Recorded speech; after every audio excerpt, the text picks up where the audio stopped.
Okay, Madam Chair, we are live and ready when All you right. are. Thank you. All right, we'll open this meeting of the City Council work session on the overview of the City of Seldovia budget, Finance 101, at 1:05 this afternoon. I'd like to welcome our guests and thank you for being part of our day. And I'll let this go to our city manager to address or right into our gentleman. Yeah, Councilmember Rojas, I believe that Jeff Congdon with the state of Alaska, he's our local government specialist, and he'll be starting out the discussion. Yeah, thank you for that. Vivian, thank you. And Rachel, thank you. I'm Jeff Congdon. I'm a local government specialist with Community and Regional Affairs, and I've been in that position in our Fairbanks office for about 10 years and recently moved to Anchorage. During the time period between being based in the Fairbanks office and moving to Anchorage, I was in Kotzebue for almost a year as city manager, and then did some construction in Fairbanks. And you know, due to life changes, decided that being back with the state with a stable job and with family during the COVID pandemic made the most sense for our family. And so the state put me back to work based in the Anchorage office, which means a new set of communities to me, Seldovia included. But the work that we do through Community and Regional Affairs and the local government assistance work that we do is very much familiar.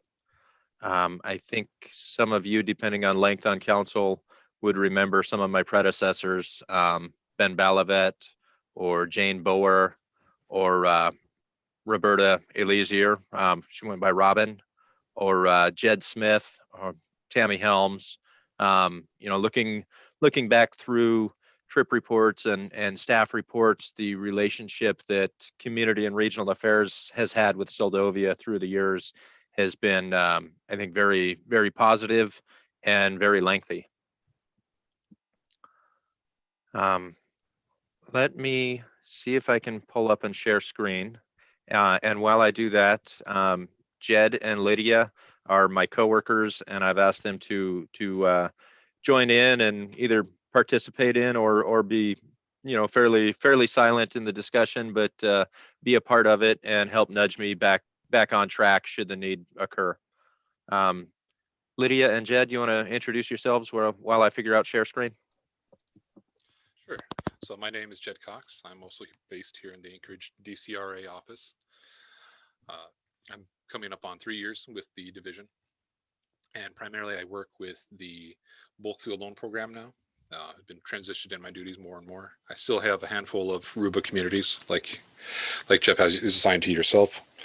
I work for like bulk fuel loans. Of course, Seldovia Fuel and Lube is your provider for fuel for your power there. So I work with the gentleman for that. Anyways, yeah, that's me. So you might see my name every once in a while. If you come into RUBA trainings, you'll definitely run into me. I'm often doing the RUBA course trainings also. And I'm Lydia Milkey. I just started with the division at the beginning of this year, so I'm fairly new and just learning a lot and different meetings and things like that. So I'm mostly just here to learn.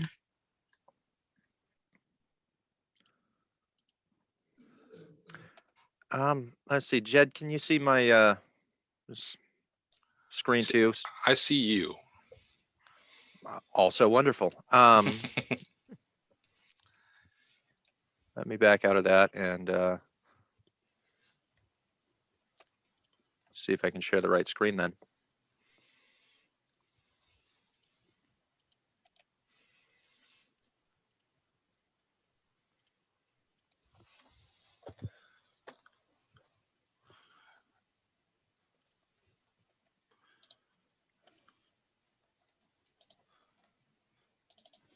Okay, it's loading up right now. Okay. So right now yep, there you are. Now we're on your PowerPoint. I'll let you take it from here. Sounds perfect, thanks. So Rachel and I had been talking about Seldovia for several months now, and looking at prior year's budget and then this year's budget. And Rachel asked if I would share and present both financial 101, municipal finances, as well as go specific on City of Soldovia's budget.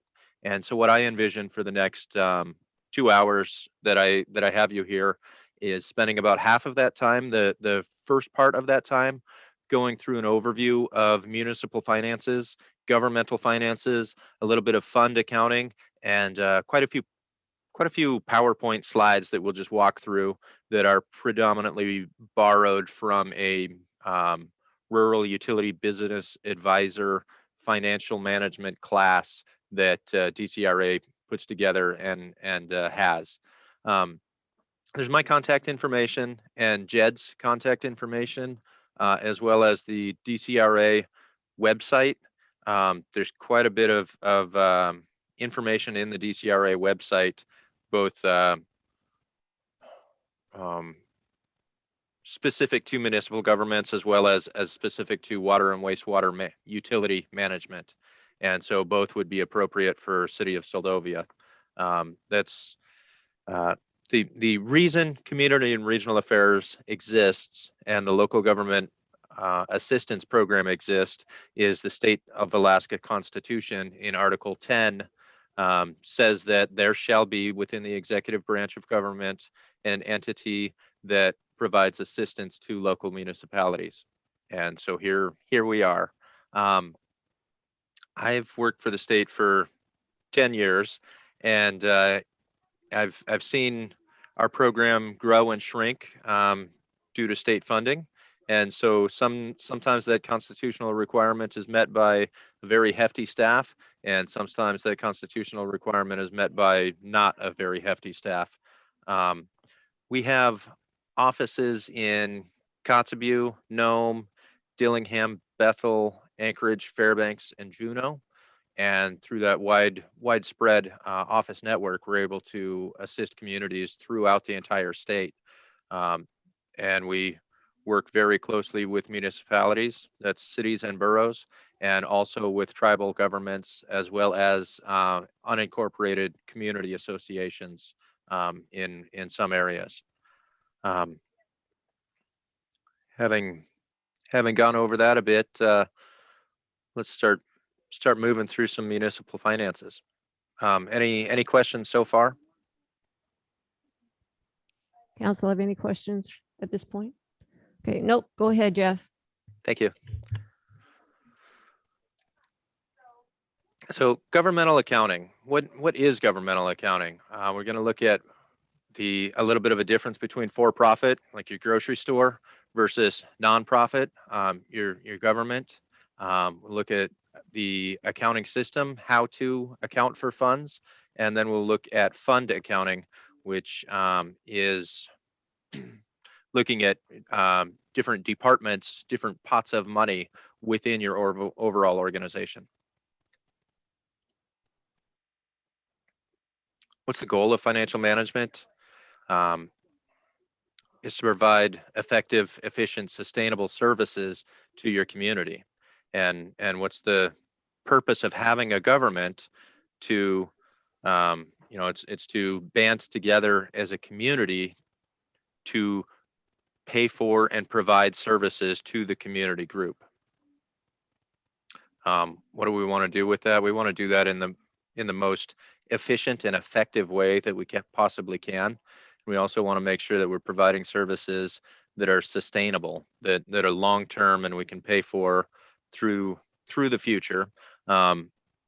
Taking a look at the council, it looks like there are some people on council that have been around Alaska for a long time, and you know that our state economy is really boom or bust, and we want to make sure as a municipality that the organization is able to function standing alone without subsidies from the state and without grants, essentially, in order to maintain effective, sustainable services. And so it's important that each entity, each utility in Soldovia is able to make enough money to continue operations.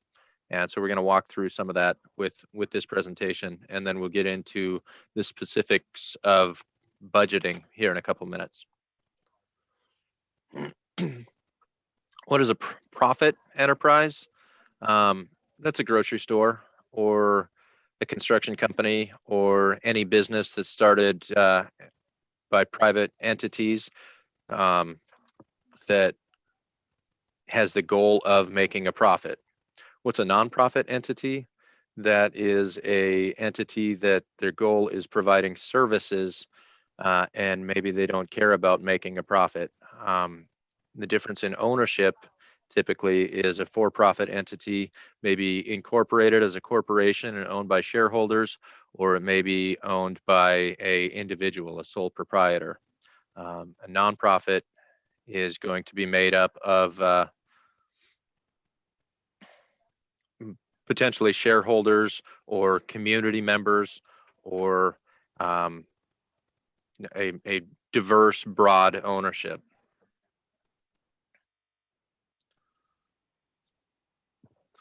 What are the goals of a nonprofit? The goals are typically to provide services, whereas the goals of a for-profit entity is to make money. What's the responsibility for a nonprofit? The responsibility is going to be with the board. Within Alaska, our governing body boards are named councils, or in the event of a borough, an assembly. And so the city council or the borough assembly is the entity with the responsibility. And then ultimately the citizenry are responsible to make sure that the municipality is being run well. Who pays for services? Users of those services are who should be paying for nonprofit services.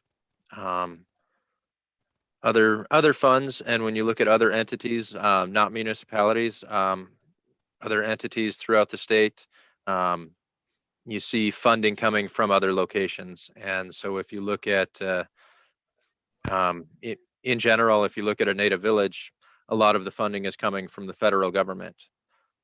Whereas if you look at a city government, a lot of the funding is generated locally with some funds federal and some funds from the state.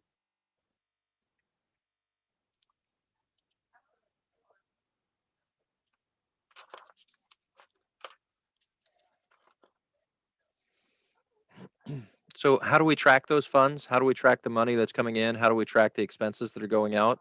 By accounting. Accounting is a system of recording, classifying, summarizing, and interpreting funds that the entity receives and funds that the entity expends. It's the primary means of communicating financial information. The process that financial information about an organization, it's systematically recorded, classified, summarized, and interpreted. Basics of accounting apply to all business, whether that's profit or nonprofit or a governmental entity. But there's some specifics to governmental accounting that we'll get into here in a little bit. There's two ways of accounting for your funds. There's two ways of looking at the funds as they're coming in. There's the accrual basis and the cash basis. That's the way to enter transactions in a chronological order. In accrual basis accounting, you record the income when it's earned or when it's invoiced or when it's billed. In cash-based accounting, income's recorded when it's actually received.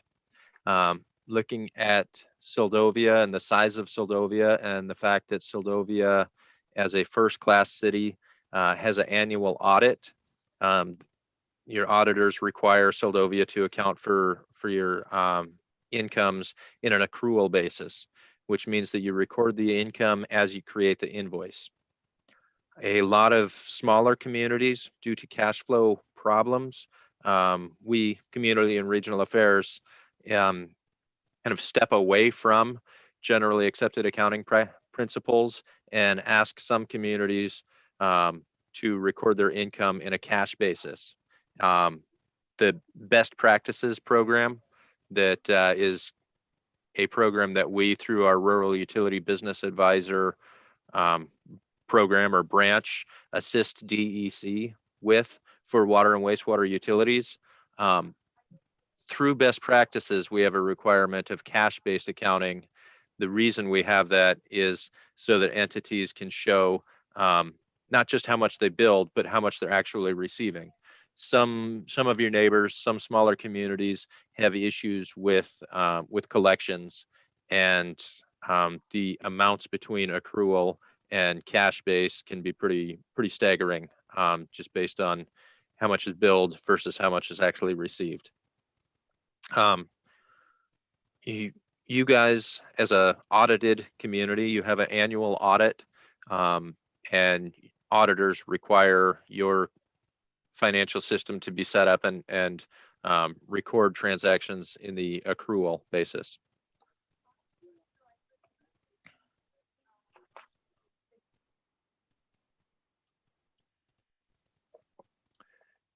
Generally accepted accounting principles.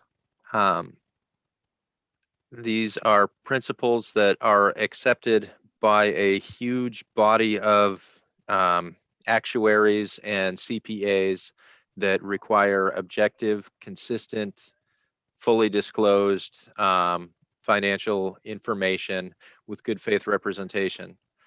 These require local governments, state and local governments, to have certain financials.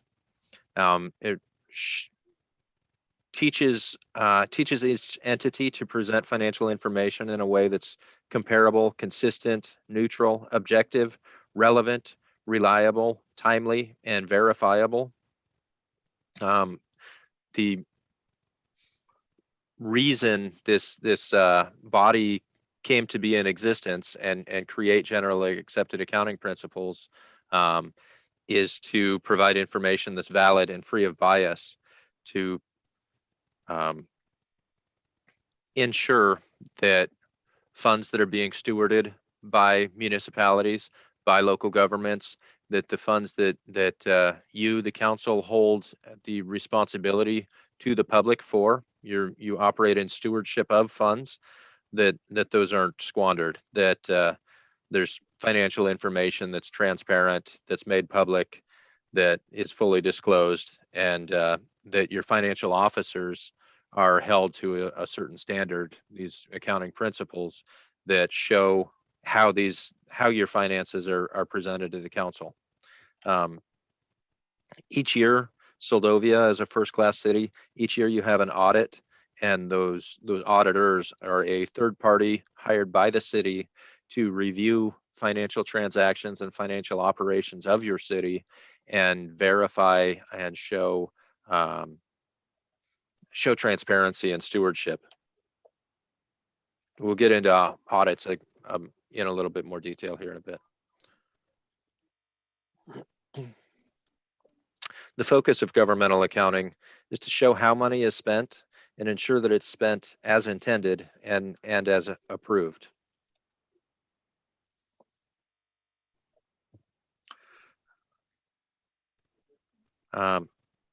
It's accomplished by budgeting, reporting, and complying with the requirements. Budgeting is a financial tool. It's an official document.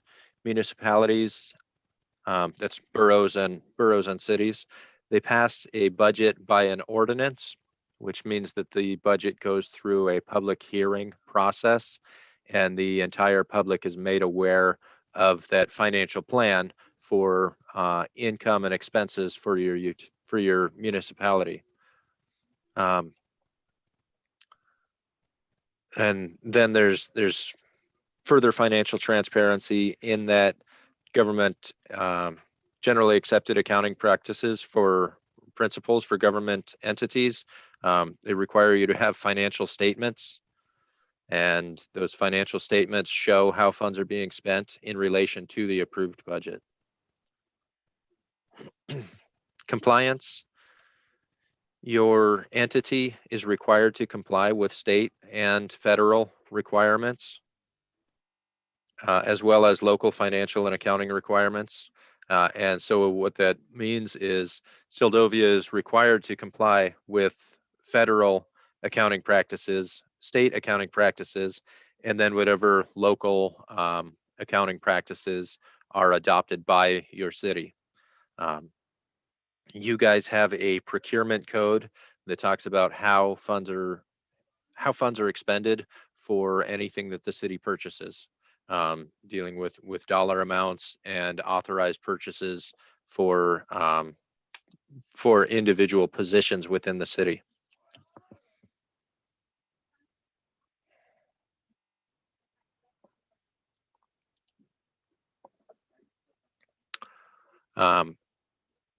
In this image, I always get a kick out of the difference between restricted funds, funds that if you use improperly, you go to jail, and unrestricted funds, funds that your governing body is able to use as your governing body sees fit.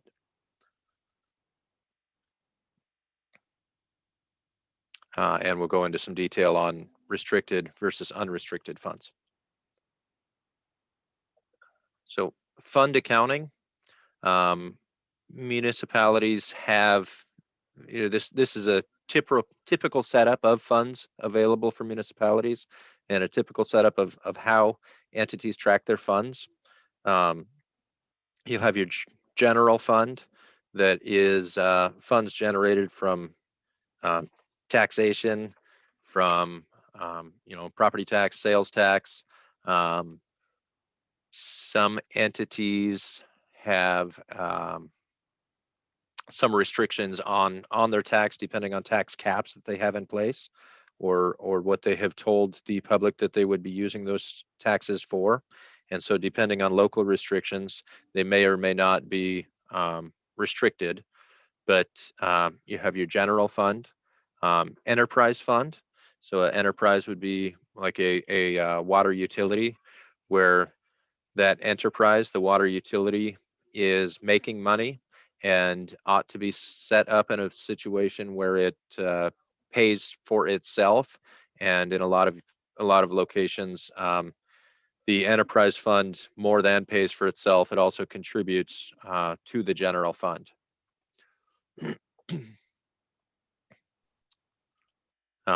Here's some examples.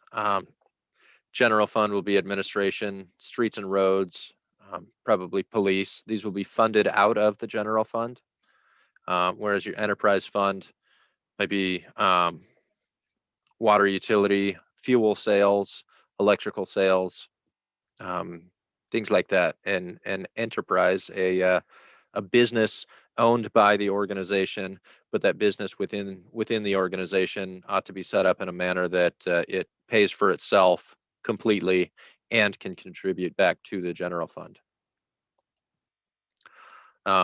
Here's a couple of examples of special revenue fund. Maybe a grant from the state to provide library services, or a grant from the state for health and social services, are examples for a suicide prevention service.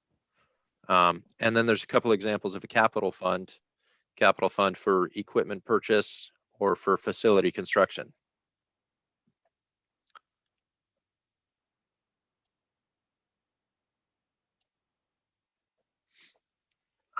Transfers between funds. So this is going to depend on your code, your municipal ordinances, the manner in which interfund transfers can take place.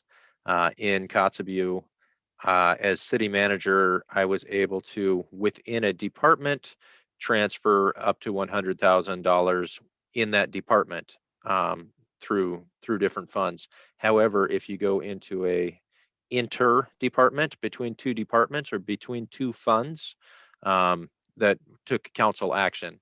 And I was just looking in Soldovia's code, and I think that's the dollar amounts are different, but it's a similar situation for Soldovia. The city council was going to be involved in a budget ordinance to transfer funds between one fund and another even if they're both general funds, if you're transferring money from the administrative department fund to the police department fund, that's likely going to take council action. But that's a green light. You're allowed to do that.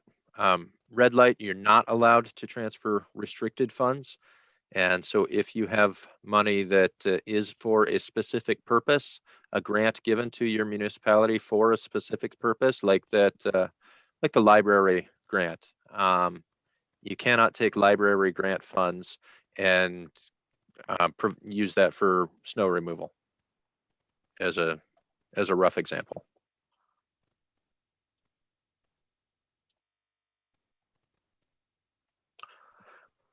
What is the accounting cycle? The accounting cycle is in our case, for almost every municipality in Alaska, it's an annual cycle where you go through budgeting, accounting, reporting, analyzing, and back to budgeting. This is an ongoing cycle that occurs each fiscal year. With budgeting, the act of projecting revenues and expenditures for a specified period of time, and accounting, the process of recording those and classifying, organizing, and summarizing those financial transactions, those incomes and expenses, reporting, showing that to the city council, and also showing that to the auditors, and then analyzing, looking at those financial reports, making financial decisions based on available financial reports, and making decisions based on upcoming things throughout your municipality, and turning those back into the budgeting cycle. This, in a big picture, this takes place on an annual basis.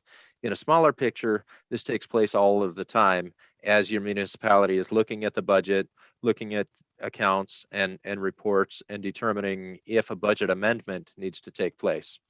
And so this can happen on a very tight, like a monthly window, as well as big picture on an annual window. There are, I think, 2 cities in the state, Seward and Whittier, that use a biannual budget. And it's kind of in my mind, it's an oddity because I'm not used to it. But what they do is run a budget for 2 years rather than for a single fiscal year. I think there's a lot of difficulties with that, and the pro versus con. The cons kind of outweigh that due to the audit requirements. But there are entities that do a larger, a multi-year budget for their operating budget as well. Very much accounting principle accepted, and the norm through state of Alaska, through all of your neighboring municipalities, is these 1-year fiscal cycle. Most localities, most cities go on the state fiscal year, which the fiscal year begins July 1 and ends June 30. There are a couple of places that do a calendar fiscal year, but for the most part, municipalities use the state fiscal year of July 1 through June 30, and that works well.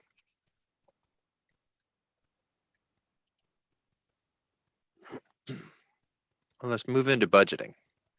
Any questions so far? Doesn't look like it. Okay.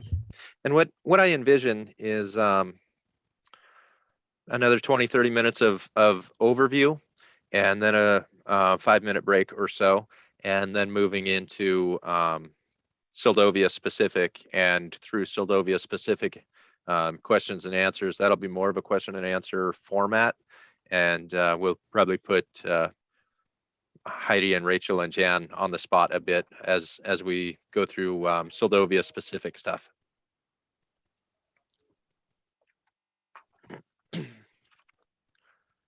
Budgets. What is a budget?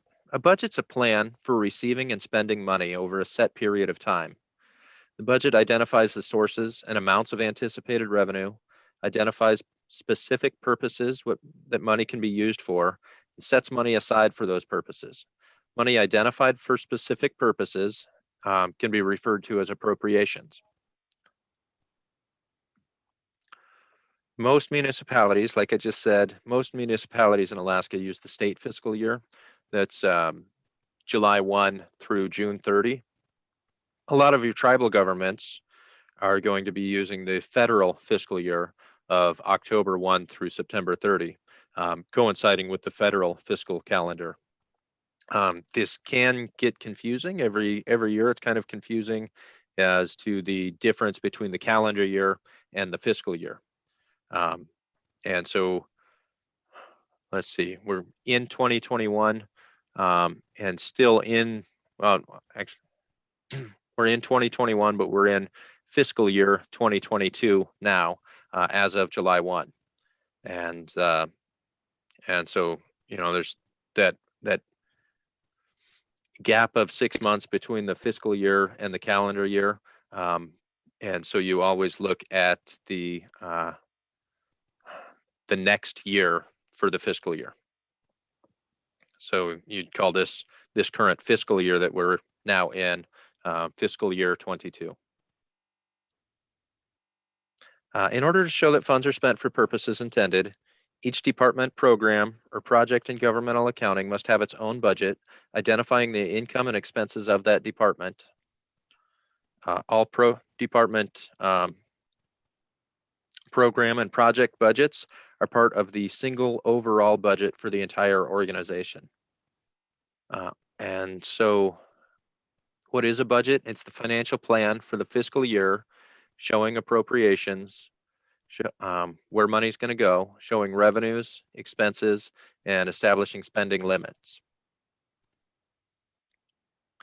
As you get into the budget process, it's important to start early. It's really important for those preparing the budget, your city manager preparing the budget and working with your finance director and finance staff. Start early, get input from staff.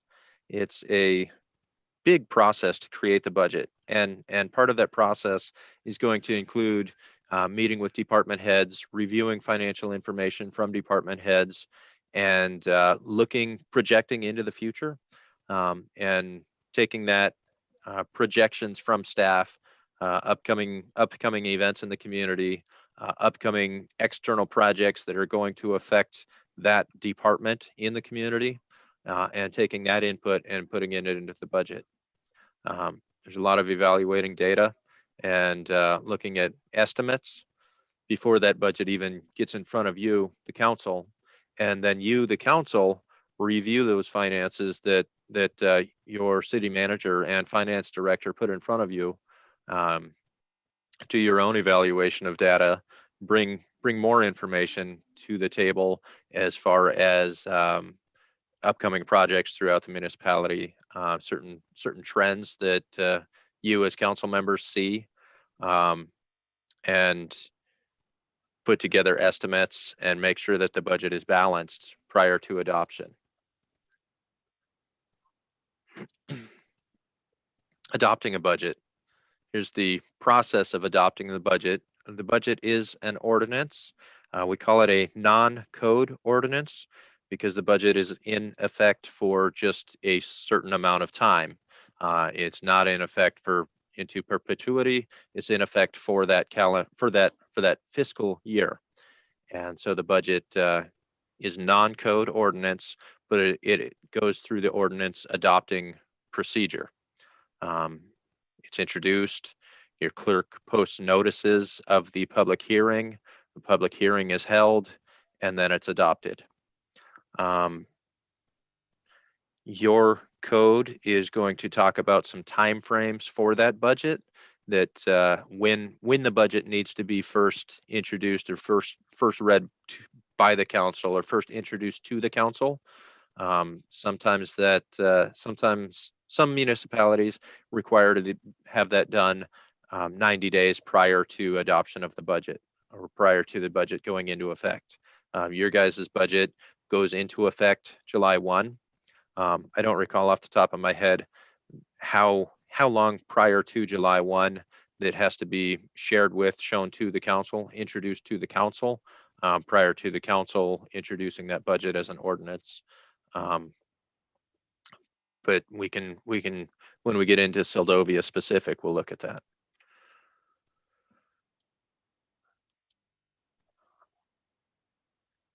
So usually looking at the budget, as a general rule of thumb, DCRA recommends holding budget workshops in April so that the council has the months of May and then the month of June to adopt the budget.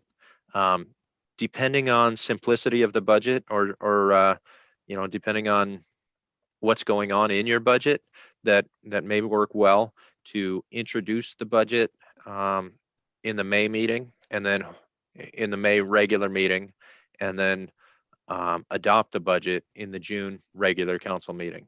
So you'd have the public hearing as part of the regular council meeting and adopt the budget in the June meeting. Some locations hold 2 meetings per month rather than 1 meeting per month. And so you could introduce the budget in the first June meeting and adopt the budget in the second June meeting. Depends on your organization and how often you meet. Some entities kind of forget that they need to have a budget, and then they panic in late June. Oh my goodness, we have to have a budget. Keep in mind the requirements for public hearing, that you have to post notice of a public hearing a reasonable amount of time prior to the public hearing. If I recall correctly, it's 7 days, but Jed or Lydia, correct me if I'm wrong. But you have to post notice of the public hearing at least 7 days prior to the public hearing taking place, and then you can adopt the budget.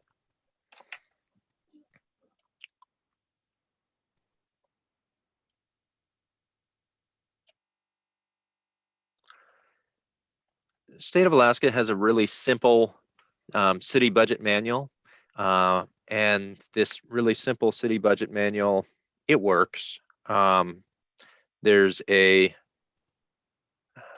suggestions and kind of written up summary pages and utility pages and locally generated fund revenue pages and local expenditure department pages.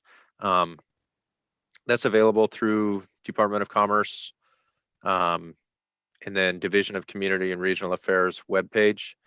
I don't know if we even update the fiscal year page on that anymore. It used to be something that we would publish and send out to each community, but a lot of communities no longer use this. They've gone to electronic, having their budget in a Excel format or even in a PFD format that they can update annually. And as less and less municipalities use the city budget manual, and as the cost of publishing and cost of shipping went up, and as the state was reviewing general funds, we decided to just make this available electronically rather than mail it to each municipality. If you guys want, I can print one off and send it to you. However, it's very rudimentary, and I think what you have as a budget, a 105-page budget ordinance, including the city manager's financial report in that ordinance, what you've got is much better than what the state was providing. The state's providing with this budget manual something that works for less sophisticated communities. In the budget process, a big part of the process is estimating revenues, looking at fund sources, where the money's coming from, amounts that you'll be receiving. And so, for example, the Community Assistance Program used to be called State Revenue Sharing. The funds available continue to be going down for that, but you can project how much is available, or you can Jan and Rachel can call me and ask how much is available, and I won't know, so I'll call a Juneau office and find out and project how much should be available for each entity for City of Soldovia for different fund sources. Also, in estimating revenue, you'll look at annualizing funds, the process of looking at the 12 months that your city operates and looking at where you're at now as you're creating the budget, typically 3/4 of the way through the year, and projecting how much carryover cash each fund should have. Estimating revenue, estimating your carryover cash, and and roll that carryover cash into the next year. You'll also look at restricted funds, grant funds that are for a specific purpose that you may have. You'll include those restricted funds in your budget as you estimate available revenues. Local revenue sources, local contracts, garbage haul, building rentals, gaming. Some municipalities do pull tabs and bingo. Rents, building rentals. City of Soldovia, you guys own quite a bit of property, and so you might look at that differently. I think what was envisioned here is a community that rents out City Hall for community uses, whereas contracts would be probably more along the lines of some of the land or buildings that Soldovia uses that they rent out to locations. Sales, sale of property, sale of good. Some city offices sell T-shirts and hats, and operate in the tourist industry because nobody else is doing it. Taxes, so sales tax and property tax, those are local revenue sources. User fees, a fee for copying at the city, fee for cashing checks. There's all kinds of different local revenue sources that that cities throughout Alaska have. Yeah. Non-local operating revenue, payment in lieu of tax. You guys are in the Kenai Peninsula Borough, and so the borough receives payment in lieu of tax. Revenue sharing or community assistance payment, operating grants. Some operations are provided with operating grants, like potentially like a library grant. State of Alaska sends a small pittance to assist with library operations or assist with internet for library operations. And maybe an example of an operating grant. Capital fund revenue. It's going to be project specific, maybe a wastewater lift station, or a fund from Village Safe Water or from Alaska Native Tribal Health Consortium for a project specific purpose. Water treatment facility, a replacement of the water tank, replacement of lift stations, funds that are for a specific capital purpose. Those are restricted funds, project specific. So estimating revenue, you go through fixed amounts, revenues that how much you're receiving, and then you go through estimates and put those into your worksheet or put those into your Excel spreadsheet. Carryover cash, you look at the current amounts that you have, remaining fiscal year incomes and remaining fiscal year expenses, and you can project how much carryover cash you'll have or anticipated cash that you'll have at the end of the year. And then you go into estimating expense. One of the simplest ways of estimating expense is to look at previous year expenditures. However, that may not capture everything. Looking at previous year expenditures is going to give a good estimate of where you're going to be in the next year, but some things will have changed. And so if you know that a business has closed or a business is starting, and you'll have those additional revenues, potentially you'll have additional expenses tied to that entity or that operation taking place as well. You'll look at if Public Works has additional tool needs, then they may not have spent as much last year as they need to spend this year in order to buy all of the supplies necessary. Or if you get into procurement of equipment, that can expenses can get big quick, and you need to keep an eye on estimating those expenses and looking at expected life of equipment so that you can plan accordingly and include those estimated expenses in the budget. Wages and taxes. Wages are the largest portion of each municipal budget, and looking at our example, wages and taxes, you have wages for every position. The water department in our example is projecting operator, alternate, janitor, and clerk wages in addition to miscellaneous labor, and multiplying that by projected employer taxes and coming up with a wages and taxes for the water department.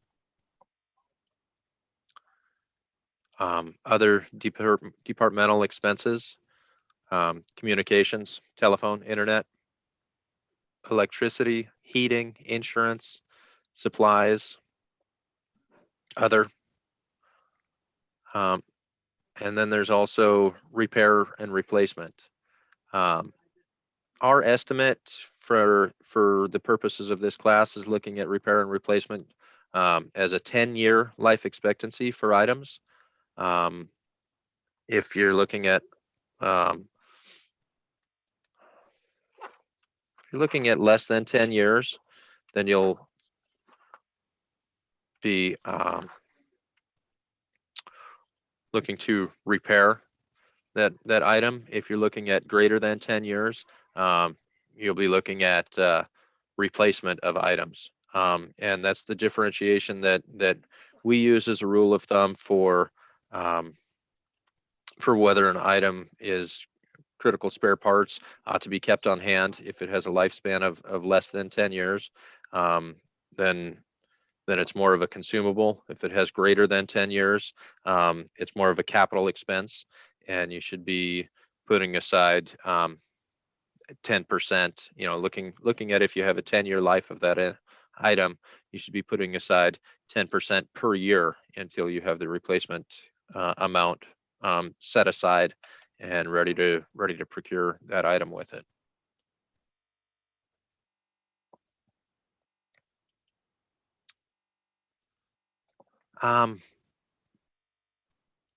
As you're setting up and going through the budget, look at worksheets, look at prior years, compare against prior years, compare data against prior years. You guys have gone through some issues with major water leaks, and so you'd want to look at the projection of what those leaks are doing. If those leaks are repaired, then your cost of water utility is going to come down quite a bit. But if those leaks are not repaired, it's going to get a little worse as leaking continues to occur, and you'll be able to look at data of water sold versus water produced and see how much is being lost and make a comparison. Looking at worksheets, looking at prior year budgets, check the bottom line, which that is saying look at total revenue, look at total expense, and compare that against prior years. make sure, check the bottom line, make sure that you're projecting and you're budgeting your revenues to be greater than your expenses, that the budget that you're passing balances. Your revenues are greater than expense. Analyze departments during the budget. During the budget season, the budget time frame, as you're doing a deep dive into finances, that's a great time to look at departmental needs. And if you're looking at changing personnel in a department, adding or reducing staff in a department, the budget needs to reflect that. Also, be aware of restricted funds in the budgeting process. Make sure that restricted funds are being used solely and wholly for the intended purpose, and that your organization, that there's no commingling of funds, that restricted funds are kept separate from unrestricted or general funds.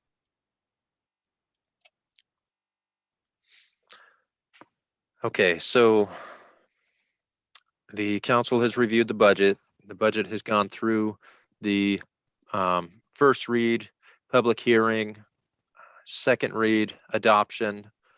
After the budget's adopted, it's important to match the budget to the accounting system. Soldovia fairly recently transitioned from using Cassell to QuickBooks. QuickBooks is it's a much more simple system for financial management. It does not do everything, and so like property tax is going to need to be held in a separate system than QuickBooks, but everything else, and really because you guys are in the borough, property tax is primarily handled by Kenai Peninsula Borough, and they hand you your money, but there needs to be decent communication between borough and city. You match the budget to the accounting system. And so in QuickBooks, there's a fairly easy way to go in and insert the budget into QuickBooks, and so that financial reports can be generated on a monthly basis that show budget versus actual quite simply. You can also do that through a Excel spreadsheet like Soldovia has done in the past that shows budget versus actual, and then the spreadsheet needs to be updated on a monthly basis and put in front of the council so that you, the council, can make wise financial decisions. Monthly reports, that's why we have monthly reports, is so that the council can be aware of what's going on with the city's money, and so that the council can make wise financial decisions on behalf of the persons who elected them, on behalf of the citizenry. After the budget's adopted, you change it as needed. And so the budget will need to be amended as needed. And then there's an end of year report. So the end of year report for second class cities that do not have a financial amount where an audit is triggered, an audit is required, they're able to create a certified financial statement that is a statement certified by the council that says, yep, we the council swear, we attest that these finances are accurate, and this is the amount that we spent, and this is the amount that we received. It's an end of year report. Now what Soldovia has, because you're a first class city, you're required by Alaska's state statute in Title 29, you're required to have your funds audited in a single audit. A single audit is a review of the entirety of your municipal funds. It's a audit, a review by CPAs, by auditors of every income and expense that the city has had. And so they'll review how your entity manages funding. So if the budget needs to be amended, you can do a supplemental amendment. More money came in. We're supplementing the budget with money. You can do a transfer. You move money from one place to another. And either way, whether you're transferring funds or doing receiving more funds than expected, this is an ordinance, and so to amend the budget has to go through the ordinance process again with the budget amendment.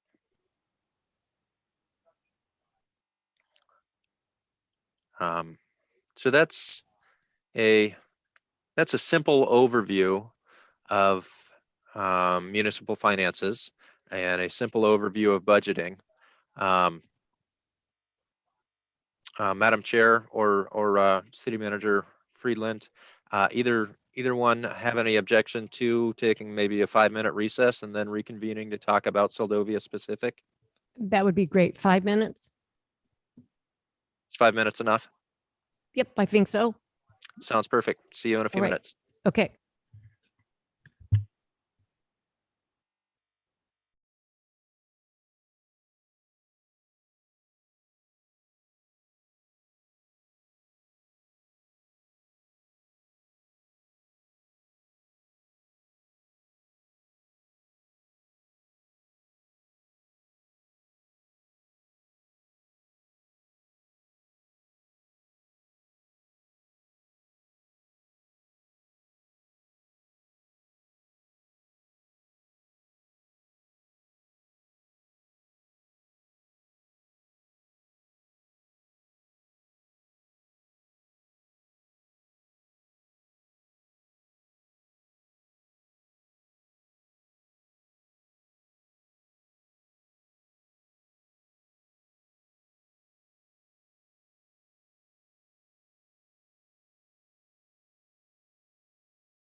Madam Clerk?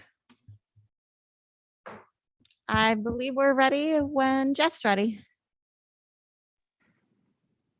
I'm ready. Thank you. And can you see the City of Seldovia budget there? Yes, we can. Okay, great. I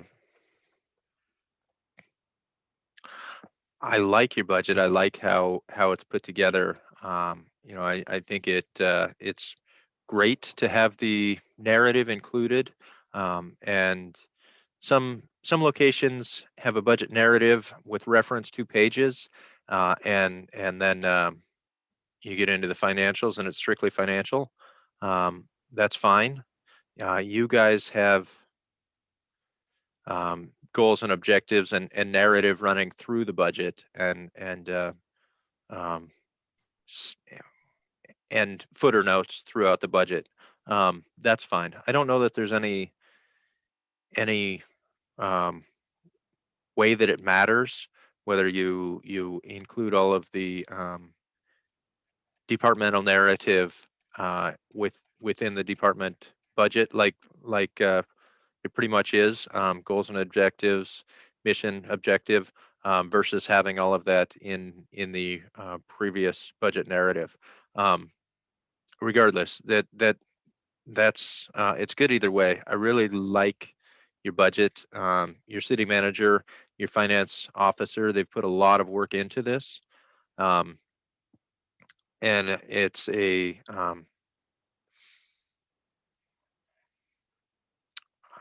I've used it in trainings as a example of here's what a professional budget looks like.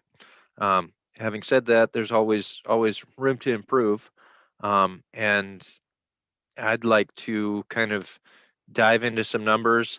I don't know who to direct questions to, but as we work through, something that kind of sticks out in my mind is a variance, pretty significant variance, between budgeted numbers for this fiscal year versus actual audited numbers for prior years. And so let's come down to total general fund revenues. FY19 audited actual 762,000. FY20 audited actual 735,000. And this year's budget revenue estimate is down to 621,000. Prior to going into the answer of the question, expenses, total general fund expense, 19 audited was 717,000, 20 audited 719,000. Last year's amended was at 661. This year's projected, this year's budget is down to 621,000. And so as an outside party, how come both revenues and expenditures are budgeted $100,000 less than in both columns, $100,000 less than prior year's actual audited numbers? Yeah, Jeff, I'm going to let Rachel handle that one. Is there a way you can blow up your screen a little bit so we can see the numbers? I think so. Okay. Yeah. Is that? Yep, Does that work? that's better. Okay. Thank you. Hey, Jeff. So this is Rachel. And again, I've only been at the city for 8 months here, so I can't speak to the full history of the prior fiscal years. But the reason why, at least for FY20 audited actuals, why the revenue is a little bit higher is because we withdrew about 22,000 from the permanent fund, or AMLIP, at that time. That's what investment income means. And then for FY19, the miscellaneous revenue includes a $50,000 annual depreciation from the harbor improvement capital project. And so that's funding that the city received from Jackaloff Dock when the state deeded the dock to the city. They gave us about 380,000, but we did not actually reflect that in our budget. So per our auditors, they're making up for that money by putting it on paper through what you see as miscellaneous revenue. So that's why the number is quite high for FY19. And in terms of revenue decreasing, that I know for sure for this fiscal year, our assessment roll for property taxes decreased by over 2 million, which is a loss of about $11,000 in revenue to the city. So that's why we're down 621. And then also in our budget, I believe for FY21, we balanced our budget using COVID funding. And I wonder if that makes up for a little bit of the difference with income. And we also withdrew from our permanent fund again last year, the fiscal year 21. So maybe that can touch on the revenues. As far as the expenses, the city's been involved in, and this is just an assumption here, aside from the COVID pandemic response, litigation and increase in insurance fees. And so perhaps that's why we're seeing a higher spike in 19 and 20. And then 21 and FY22, we're seeing a decrease there because we're not involved in as much as we were in the past fiscal years.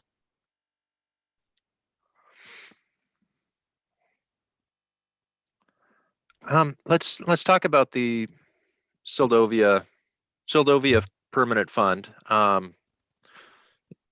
That initially began as a $500,000 payment as part of Soldovia's 14C3 land exchange with Soldovia Native Association, and that is the rainy day fund.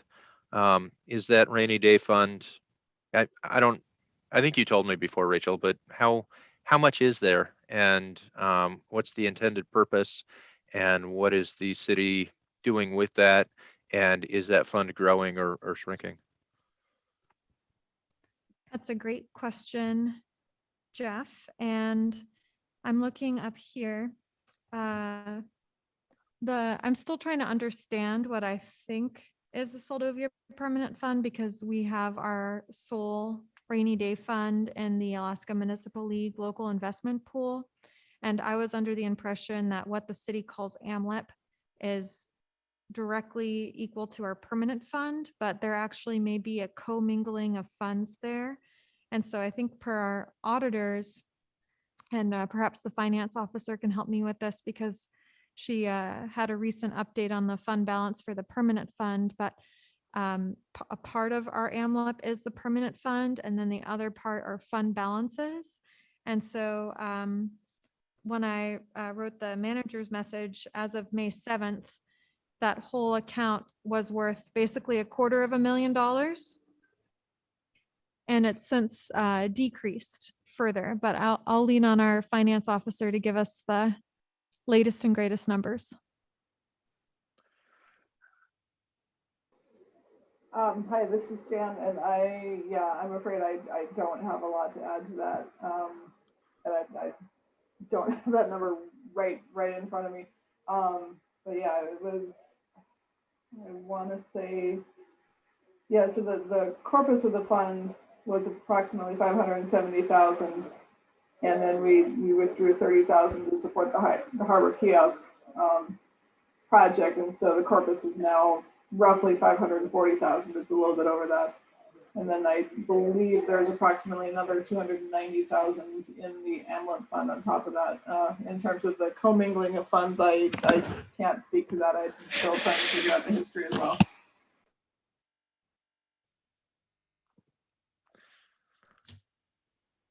So Jeff, I have the finance officer's latest finance report as of June 30th. And it says that the AMLIP balance is $764,935.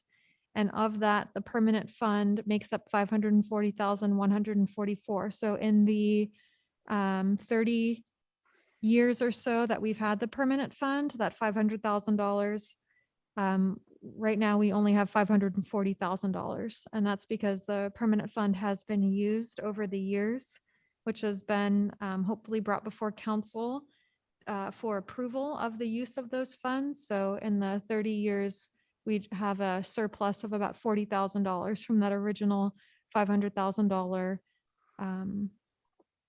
deposit made by the Soldovia Native Association to the city.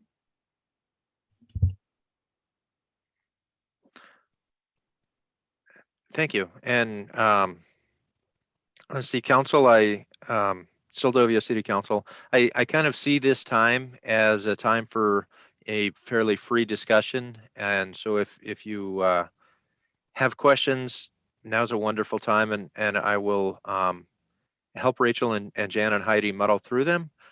If you have information, historic information, yeah, that'd be helpful to Rachel and other persons as well. And so please speak fairly freely. Thank you. Thanks, Jeff. Council members, anybody have anything to say at this moment? I actually, Jeff, I think the whole council at this point, with our city manager at the lead also, and our finance director, trying to figure out identifying this ANLIP and figuring out what we have going with the permanent fund, identifying right now it's supposed to be designated for land purchase for the city. That's what the original intent of the $500,000 from SNA was about. I think the city council at this point is trying to figure out what we need to do to direct those monies in a way that perhaps $500,000 makes a heck of a lot more interest than what it's doing right now. It's sitting and making nothing, as far as we know. I think that's the intent of the council, is figuring out what can we do with that money, not only help it make money, but also what can we really be doing with this money, changing perhaps what its original intent, because it has been used in the past for various things. It's been this little savings account that has gotten hit on, and I'm not really sure if we're going to do that, we need to make it a better laid out system than what we have now. I know that's one area that everyone in this room is thinking about. Why isn't it making more money for us? And what should it be? What should we be using these funds for? And actually identifying the other $200-some thousand, and maybe you can touch on that, which always confuses me. Those are from fund balances, which are not real money in quotation marks. Is that, Rachel, if you could either touch on that, because it's always confusing to myself, and I'm sure others on the council. Yes, so let's break it up into two parts. And I see that Jeff has the Soldovia Municipal Code that talks about how the permanent fund is established, how it's supposed to be managed, and how it's supposed to be used. And the Soldovia Permanent Fund, in addition to land acquisitions, can be used for grants to help with capital outlays and grant matching funds, as well as any other purpose that council authorizes. So the reason why it's making such limited interest is because the market for bonds is very low. I spoke with the manager of AMLIP, as well as Key Bank, and that's the bank that the Alaska Municipal League uses in order to hold the funds. And the reason why we're only making about $6 in interest a month is because we can't lose money per our agreement. And so they've done it in such a way where the managers of the funds actually aren't making much. And that's why we're only getting $6 a month. And we're held to really strict standards that are low risk for how the Soldovia Permanent Fund can be invested, or the money itself can be invested, which is what Jeff has up there on our screen.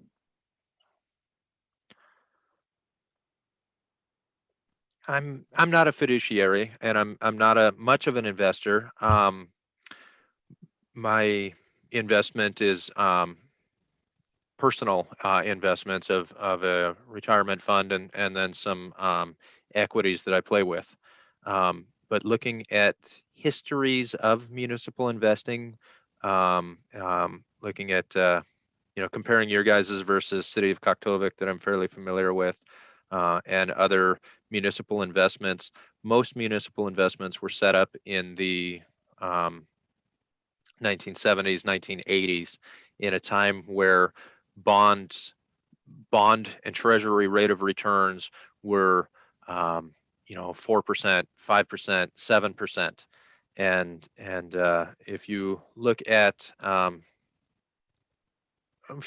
finances, big macroeconomic finances, um, they bonds work kind of on the inverse of interest rate, and so if interest rates are really low for borrowing money, bonds also are really low. There's no return on investment, whereas typically stocks um, are more risky, but provide, especially over the past 20 years or so, provide a much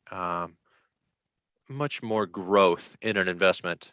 However, you guys, through the creation of this by the prudent man rule, you're restricted, and most municipalities have similar restrictions in the creation of their rainy day fund, or whatever we want to call it, but their rainy day fund. They're restricted to certain types of securities, certificates of deposit, saving account, deposit accounts, depository receipts with the bank, um, you know, treasury bond, state of Alaska bond. These very, very low risk, investments. But keep in mind that these very low risk investments used to have, when this was created, they'd have a 5% return, as a ballpark. And now the return is, 0.5%. And so it's something to think about. I don't know if Sildovia seek legal advice on this. I don't know if you're in a position with that fund to change from prudent man rule investing to something that is a little more aggressive. And if Sildovia were to do that, what would that look like? How would you want to invest those funds?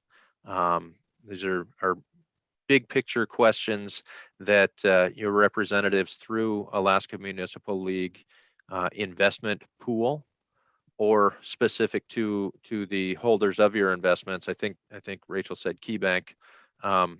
They'd be able to walk you through some other investment options if Sildovia wanted to look into other investment options and diversify out of bonds a little bit. And I think that would be a big question to the council. I think it would be prudent to have those discussions, many discussions, and be very transparent with the public about what the city is interested in doing, if the city is interested in making some changes to that investment fund. Yes, and to add to that, Jeff, we are going to be picking up the discussion of that starting in September. And then to answer Councilmember Rojas's other question regarding fund balance, as Jeff showed us in the presentation, there's two different systems for accounting, accrual versus cash, and we're an accrual system. So as the year comes to a close and we're looking at fund balance is technically what we should receive. It's, that's the money that if everything worked out perfectly, the expenses applied to the revenue, we would have that dollar amount at the end of the year. But that doesn't work at all that way because people are late in paying. We issue refunds, or maybe the finance officer can touch on this more, but it's basically what you hope you're going to have, but in our system doesn't reflect actual cash. So when it comes to AMLIP and how it's made out of the permanent fund, as well as possibly other fund balances, council took tangible money that it had, and it should have been done through legislation of moving that money, the surplus of funds that they said existed in the fund balance into that account. But that's what I don't understand, because when I first started at the city, AMLIP was synonymous with the permanent fund. So it never, to me anyways, meant there was anything in there other than the Soldovia permanent fund money. So it sounds like in the past, we must have commingled them to hopefully make more an interest. But I'm not sure how the council went about doing that and haven't had the capacity to go through legislation and see what exactly happened. Oops. Yeah, I think that's correct. I guess my question is, with that fund balance money, seems how it's at the end of the year or 6 months into the next fiscal year, you would have whatever you're going to receive, late payments, refunds, whatever it would be. So you should have an actual number at the end of, at one point you consider actual. And I guess that's where the confusion happens, at least on my end, is if we don't really have those funds because we're using the one accounting, then is there not a way to account for it better or in a different way at its own fund, so we can actually say, okay, this is what we should have, because when we build it on January 1, this is what we should receive. But in actuality, we received 1/8 of that. Could that be a separate account instead of putting it with our ANLIB, which is kind of a strange marriage of numbers? I guess I don't quite understand that. So, and I know that with some place we are looking at what to do about this. And so I guess I would ask Jeff, you're looking, these things caught your eye. Maybe you can throw out your sentiments, what you're looking at for us, unless council, you want to throw in on this ANLIB situation. Yeah, this is John. When I first got on the council, a prior employee with the city was very unhappy because the council had withdrew money from the AMLIP, and it was close to $1 million. Where the money was coming from to get it up so high, if it started at $500,000, is you would have to go into almost 30 years ago. 20 to 30 years ago, money had been being taken from the city and put in there. And for me, it's people think it's a savings account and we should never spend the money. It's a waste if you're not going to use it. It's just sitting there. All you can do is look at it. So I don't know how much exactly it was 12 years ago when I started and what it was before that, but it was higher than it is now. And I have no idea where the money came from. Thank you, John. Anyone else? George? Yeah, Jeff, a couple of questions. One, how would, with reference to the prudent man concept there, what would a mortgage look like? Suppose the city funded a home mortgage. Was that something that would be countenanced by a prudent man or not? So just looking at what the prudent man law is. It's a trustee observing how a man of prudence, discretion, and intelligence manages their own affairs, and is not speculative. And so not looking at legal definition, but more looking at the Wikipedia of what that is. The prudent man rule is that the trustees, the stewards of those funds, would manage the money as if it were their own, and not in a speculative or risky manner. The question of would it be fitting for City of Soldovia's fund to invest in mortgages? I think maybe a single mortgage might be risky, But if Soldovia invested in a real estate mortgage portfolio that diversifies those funds through several mortgages, or, you know, through a couple thousand mortgages, that would be fine. You know, that's my opinion. You'd want to have a sit down with your fund manager and see what type of options exist. If that's something you're interested in doing, you know, you you have to look at this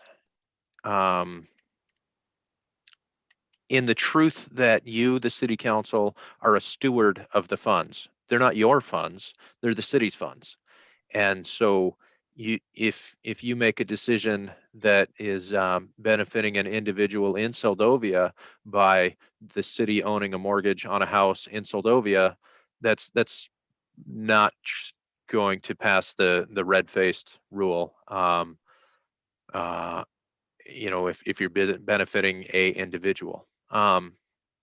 If you're benefiting the entire city through some use of the funds, even if it's, you know, city-owned land or something like that, that may be a wise investment, depending on what the investment is.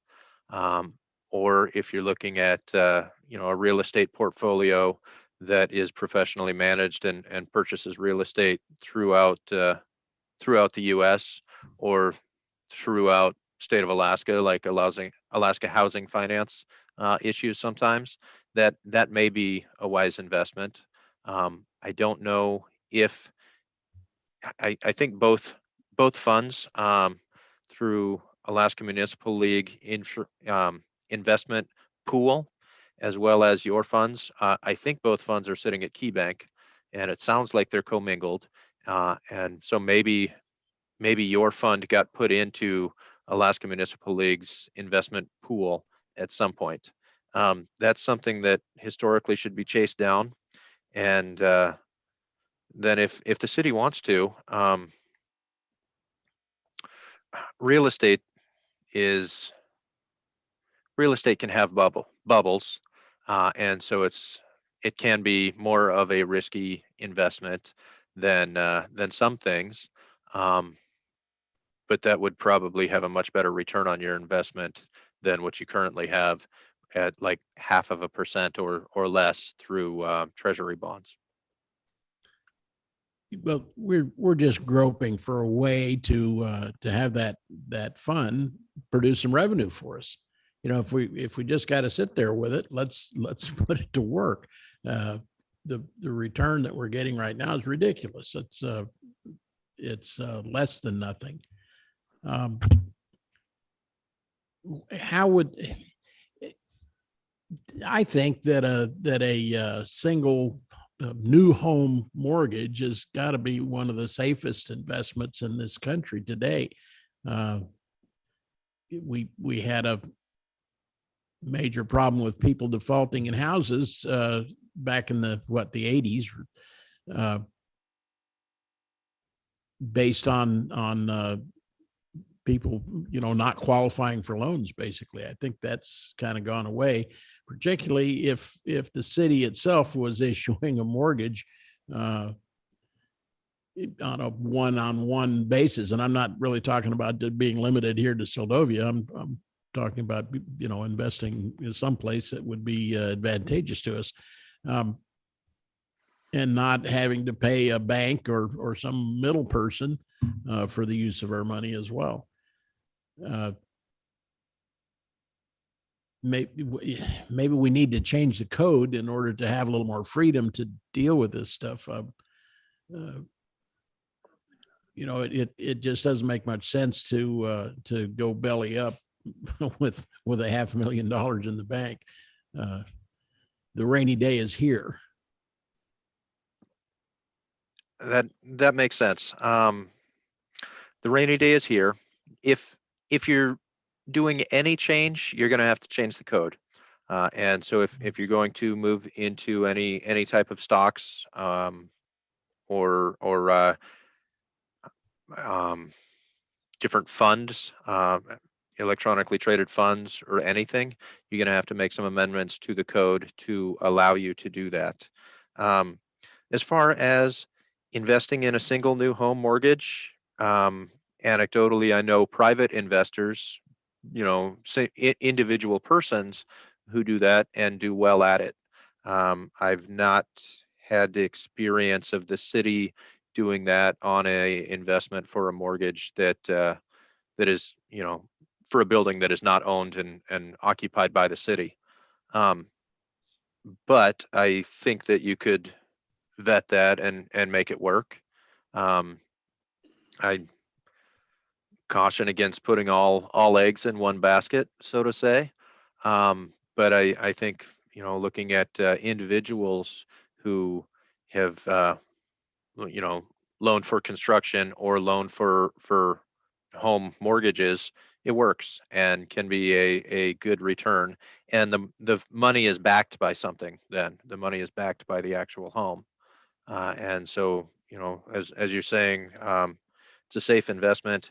It is, so long as everything is written up fine for the mortgage, and you'll want to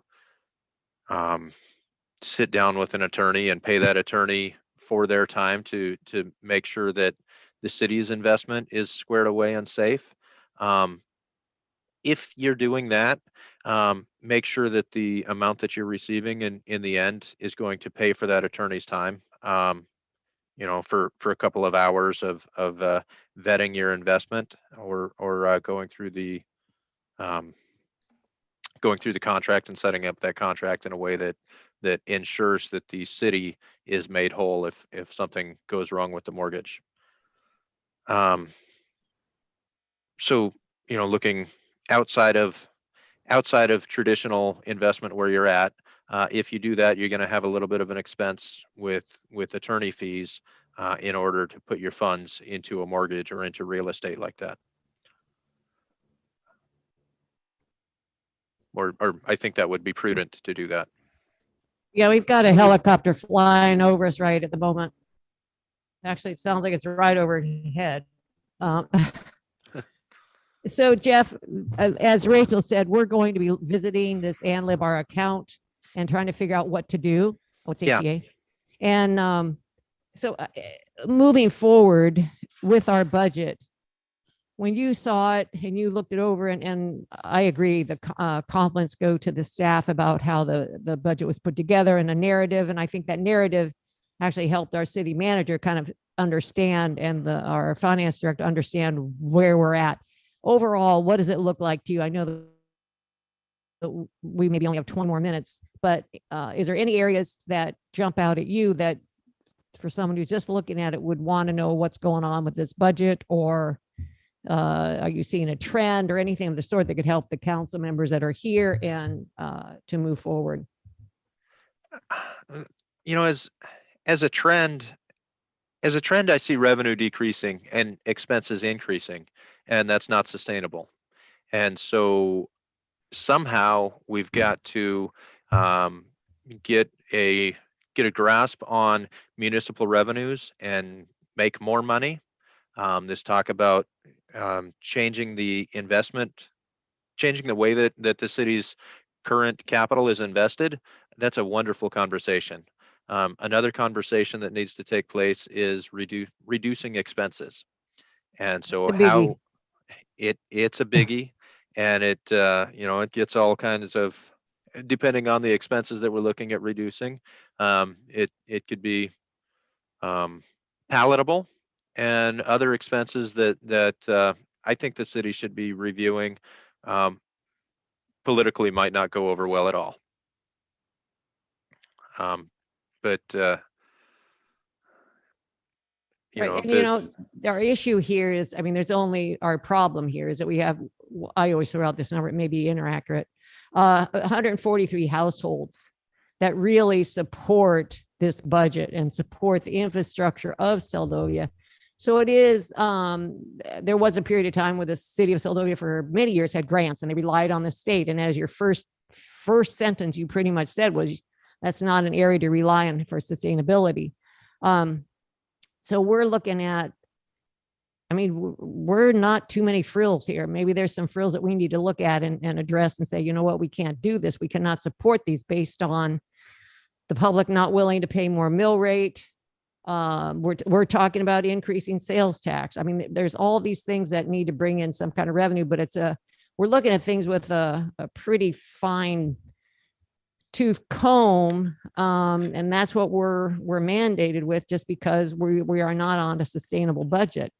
And so the reality to most people is understanding that in order to provide things that, and unless somebody can bring it to our notice where we are in error, we need to bring in more revenue. And so identifying lost revenues, identifying increasing revenues, we've done pretty well with when we had to put in the water treatment plant. We did a program, I think for 3 years, I think it was over 3 years, we increased enough. And right now our water treatment plant, 1, because it's new, 2, because we got free help from program to help us with little hiccups that happen, that we're actually doing pretty darn good increasing the rates, and people didn't grumble very much at all. But we did it over 3 years or 4 years, I can't remember, John. And yeah, over 4 years. And then that may be something we need to be looking at. But we're in a tough situation. So the more identification, the more information you can share with us, or even just reiterating what we all know, but we need support, would be great. Thanks, Jeff. Any other council members? I kind of rattled on. George? Yeah, Jeff, if I could ask just one more question. Can you talk for a minute about quasi-government entities, an agreement between an organization that would include the city and a private organization together in the same group, something like, for example, a port authority? How would the city participate in something like that? How would it get money out of it? How would it put money into it? Tell me a little bit about a situation like that. What is it? So Soldovia already owns and operates the ports, and you have a population of about 200 people. And does Soldovia have a separate port commission that oversees port operations and then brings that information back to the council, or is the council the port commission? We have a harbor master that basically fills the function you're talking about. Okay, so the individual or individual and staff, the harbor department oversees port operations and brings that back to the city. My anecdotal experience with a port authority is coming out of City of Nenana, and City of Nenana has recently turned made a big turn for the better. However, the Port Authority in that community, a community of 500 population, they never had individuals who wanted to volunteer to be on the Port Authority. There's a just kind of a disconnect between civic duty and then those individuals who felt civic duty were either on the school board or on the city council. And so there just weren't enough bodies to draw from to fill additional boards. You guys with planning as well as city council, and then Native Village and Chamber of Commerce, you tell me, but I don't know if people want to sit on another board and be involved in another authority that the city governance is already handling. I would find it hard to get more people to come forward. We still haven't got a full P&Z board right now, so that would be difficult, I think. Then as far as financial management of the port, when Rachel talked to me about mortgage fees, my initial thought prior to hearing her talk about mortgage fees was, well, are people docking their boat in Soldovia and flying over from Homer to get their boat, or taking a water taxi from Homer to get their boat and go out fishing? Are your fees set such that you're competing with Homer, or does Homer have long slip wait lists? So you're advantageous for people to use. And it sounded like, with Homer being the comparison, it sounded like you're fairly competitive. And when she gave me some numbers, I don't remember what the numbers are, but they seem kind of expensive already. You may you may do a harbor assessment kind of internally and see if you could charge more for slip fees and get that port to generate more funds. But you've got to be a little cautious in that, if you get too outrageous, people will go elsewhere, if Jeff, they have an option. Jeff, I brought up Port Authority just because it is an existing concept that everybody understands. I started off by asking about a quasi-government private enterprise coalition, and let's get away from the Port Authority part of it and just Sure. talk about the organizational thing. Is that something that would give the city perhaps a little more freedom of operation in the way it was managed, assuming we can find someone to sit on the board? Let's just way out there. Let's say the city and a builder formed an entity, both participating in the running of it, and that the city sold a piece of property to someone, the builder built a building on it, the city provided a mortgage for that building. How do you see something like that working? Is that something that would be a reasonable path to take to try to generate some more revenue within the city? George, I don't know. I've seen that not work in Tanana, where the city built a triplex and now the city's trying to figure out how to pay for it. But you guys have a whole lot more hospitality industry and visitor industry than they do. And I think you'd be able to generate higher revenues through through the visitor industry, through tourism. Could that take place? Yeah.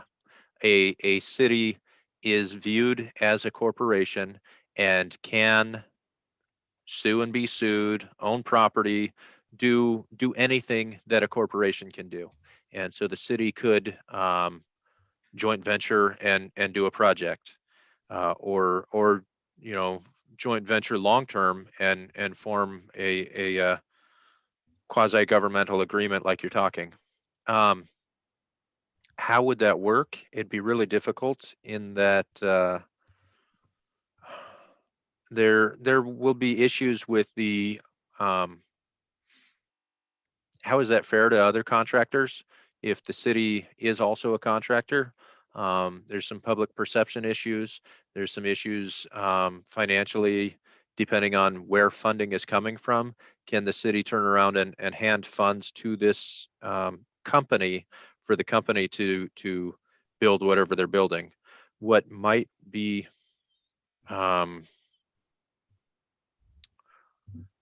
more simple is if the city wants to build a building, the city can build a building and hire directly as employees personnel to manage the construction of that building. Or the other option, not form a governmental quasi, private/public entity to build it, but put it out to bid. And if contracts come in and look like the city can pay for it through a low bid or a scored bid process. I'm not saying it can't work. I'm saying that is really a complex way of getting a building. Yeah, this is John again. One of our biggest problems is our infrastructure. And recently we were forced, with no other option. Actually, there was no other option. We were forced to have a water treatment facility put in.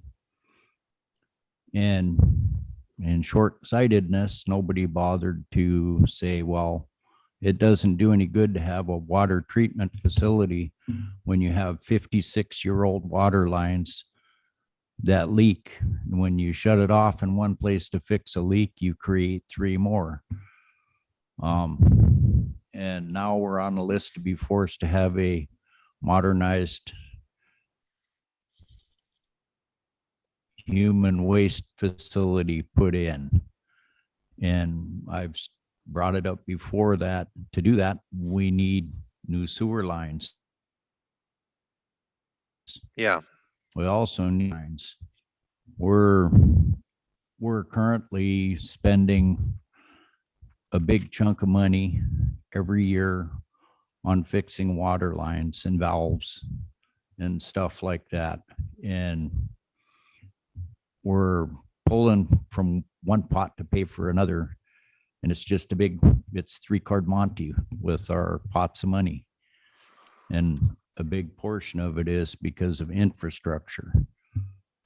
And true, we need to encourage more business here as the population increases and people over 65, that's less money for taxes for the city.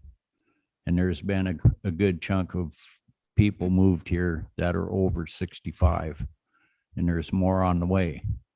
So it's going to come down to who's going to pay for fixing the roads, and you're going to raise the taxes and businesses will shut down and leave. 40% of the population can't pay for everything. So we have to figure a way to encourage people to move here and work and bring money in. And we need our infrastructure fixed, and we can't afford that. So I have brought that up before, that if they want to force us to have something, they can fix it completely instead of just one portion. Thank you. Pearlie has a question for you before. Yeah, hi Jeff, this is Pearlie. Can the city invest in itself? Yeah, you can. You'll need to look at, how those funds are intended to be used through that investment, the current investment that you have, the rainy day fund. But yeah, the city can invest in itself. I don't know if you mean, can the city build itself a restaurant and compete as a restaurant, but the city can do that. I believe we have no compete type clauses or something. We're not supposed to compete with private enterprise. Anyway, my thoughts were heading in this direction. We have a value added building that was supposed to be a dog treat factory, and it's never been finished. Can we invest in that building? And I think if it was up and usable, there's quite a few constituents that are interested in possibly little shops, break it up into sections, or if it was up and usable, I think it would be a good source of revenue. And another question, that you're from up north, these where they started the dormitory type schools for high school aged kids, where they were overpopulated in places and needed a place. Have you ever been involved in that? Is that something the city can get involved in? My understanding is that it has to be a private entity. I talked to somebody up in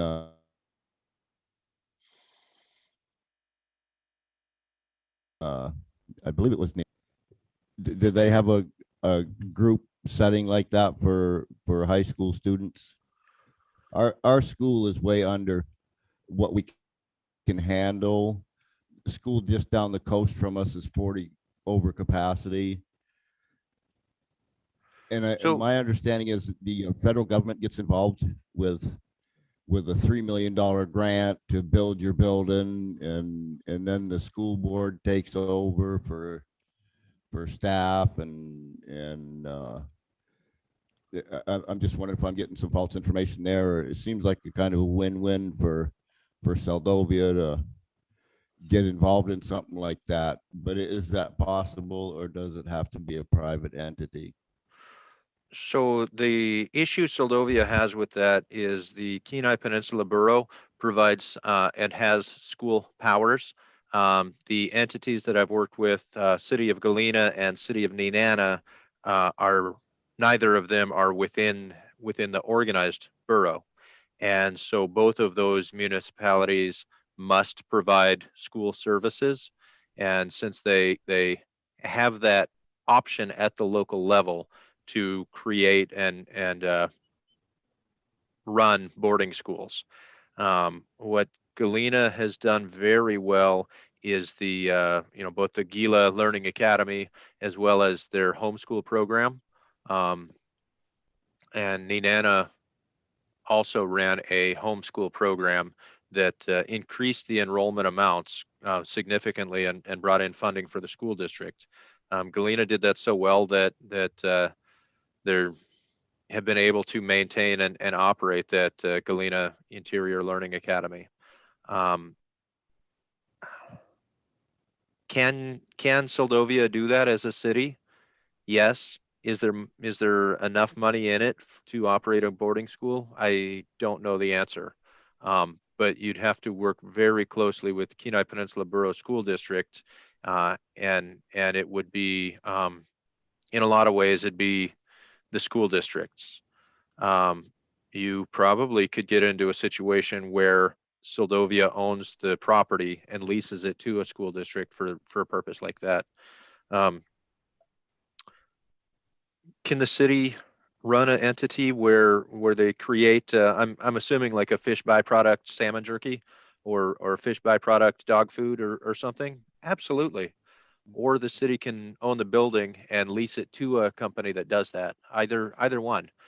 Can the city take city funds to renovate a building and make that viable? Yeah, you can. What you would do is figure out how much it's going to cost and figure out how you're going to pay for it and which source of funds. And if the council wants to, you'd move forward with it. And there will be members of the public that think that's a wonderful idea, and members of the public that think it's harebrained. And you'll hear a lot either way. But there's especially an investment in the investment world, action is better than inaction. And so that might be something to heavily look into and move forward with.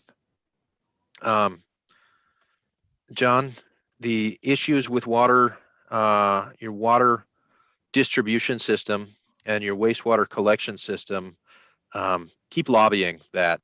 When you talk to Village Safe Water engineers, and when Rachel talks to Village Safe Water engineers and Alaska Native Tribal Health Consortium personnel, keep lobbying the need for wastewater collection replacement, because you're absolutely right. Your water distribution, those old cast iron pipes, they're completely rusted through the whole system. And so they're way past their useful life, both in the water transmission and wastewater collection. And so keep a lot of that funding is politically showing the engineer that there's a need. And when they EPA changed the regulation for water treatment, and they said, nope, you need, in order to maintain having legal water provided to the community, you need to have this new water treatment facility. It's always a financial issue, and they need to be continually made aware that you're not able to shoulder the financial cost, the financial burden of replacing the pipes as well. That needs to be included in the project. Pretty recently, I was down on, 5 or 6 months ago. I was down on Kodiak Island in Larson Bay, and Larson Bay has some infrastructure a little younger than yours, but pretty old. And they were successful in getting a portion of their water distribution lines replaced through a portion of the old town site. And so that is something that happens. And people are aware of the issue in Soldovia, but keep bringing that up with engineers, especially as they're pushing the city into a new wastewater treatment facility. You know, keep bringing up that the wastewater collection portion is a major issue, and that it also, you know, breakage of wastewater collection can potentially put sewage all over the streets, and it's a public hazard, health and safety hazard. And so keep on that.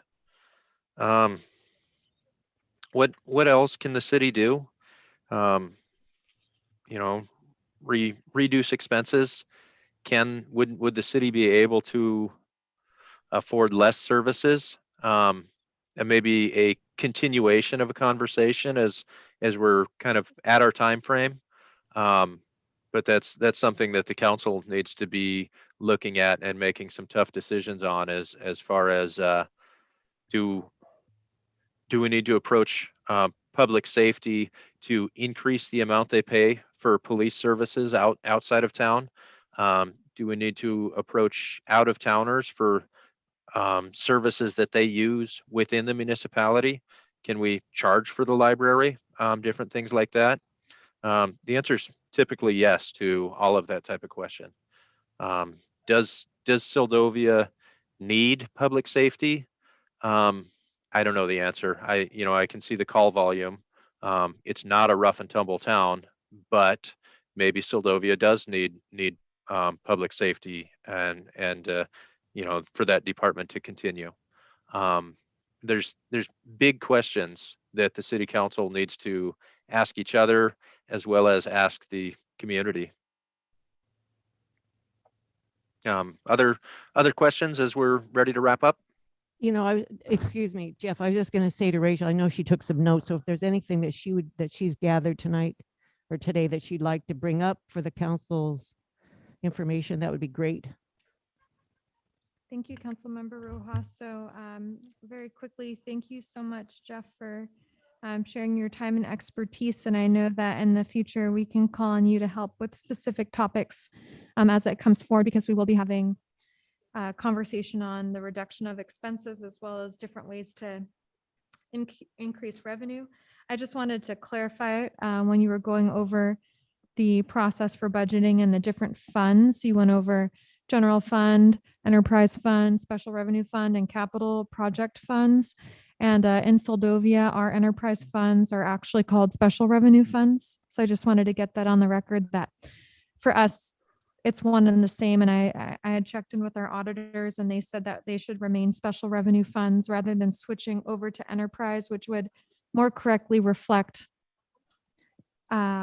what type of fund it is. But it's okay that water and sewer and the boat harbor are still listed as special revenue funds. So I just wanted to get that out on the record. And then I hope that we can get your PowerPoint presentation, because we'll post this YouTube video as well as the presentation on our website and Facebook, so that hopefully the public can view this information. It was very helpful.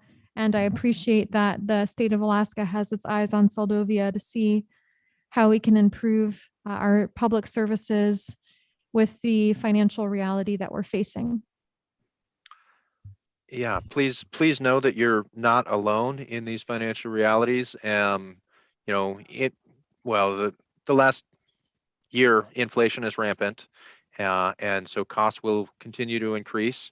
But the problems that Soldovia is facing are problems where people want to retire to and live in your community, and that's wonderful. And people want to work and live in Soldovia, and we've got to figure out how to facilitate that and make Soldovia continue to be viable and sustainable into the future. Rachel, I'll either SharePoint or email you the presentation. That's absolutely fine. Soldovia Council, thank you so much for your time And thank you for a wonderful conversation. And I look forward to continuing conversation. Feel free to reach out to me, individually or through Rachel. Either way is fine. And thanks for a great afternoon. Thank you so much for joining us. We really appreciate that. Thank you.